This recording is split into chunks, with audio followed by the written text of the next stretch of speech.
If you have accidentally deleted messages on Uber and want to recover them, follow these steps to try and retrieve your information. Step 1. Check the Uber app. Open the Uber app on your device and navigate to the Messages section.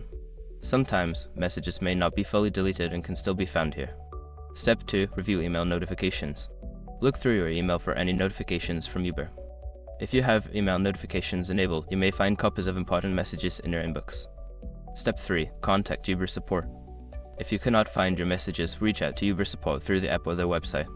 Explain your situation and request assistance in recovering your deleted messages. Step 4. Check your device backup. If you regularly back up your device, check your backup settings. You may be able to restore your device to a previous state where the messages were still available. Step 5. Use third-party recovery tools. As a last resort, consider using third-party data recovery tools designed for your device. These tools can sometimes recover deleted messages, but results may vary.